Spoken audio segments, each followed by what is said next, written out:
So Hal, Yeah. more than 50 years ago, I'm 18 years old. I'm sitting at Swayze Chapel, Denison University, and this old man comes on stage playing Mark Twain. Holy You mackerel. inspired me to at least look at the theater.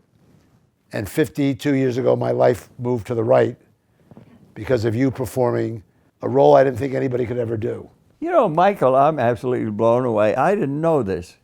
This is news to me. How did you pick Mark Twain to do as a senior project? The solo Mark Twain grew out of a two-person show that my wife, Ruby, I met Ruby in Newfoundland in the war. She came to Denison. And you perfected it, Denison, under Ed Wright. He gave me this piece by Mark Twain called An Encounter with an Interviewer. It was like a satire of being interviewed. Like what we're doing right now. Yeah, kind of like that. Yeah.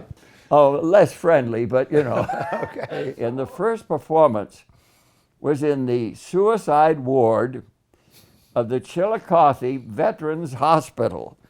And they couldn't figure, what are these two people doing talking to each other? And you traveled all over the country, right? Yes, I did. I learned a great deal.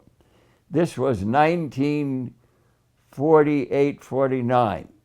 When is the last time you did Twain in front of an audience? About a week ago in Marin County, 2 weeks ago. Oh, so you're still doing it? I'm doing it all the time. I work constantly, Michael, That's fantastic. because the purpose of doing Twain for me is to just make people think.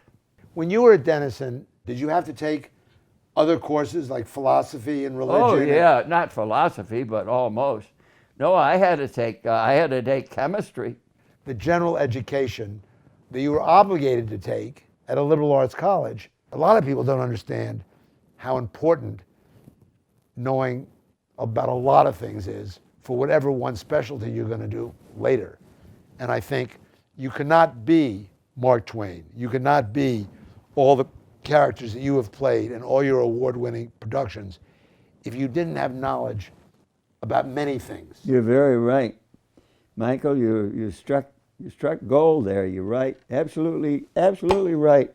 Well, you're the definition of it.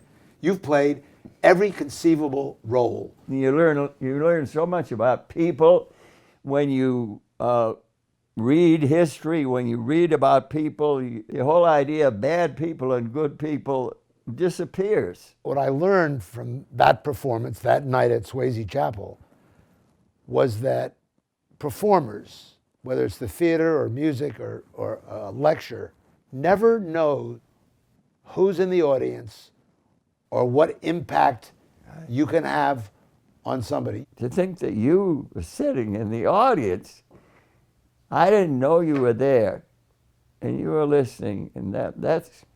It was really lucky that I was there in that chapel that day. So I thank you for inviting me to your house. Thank you, Michael. Thank you, Michael.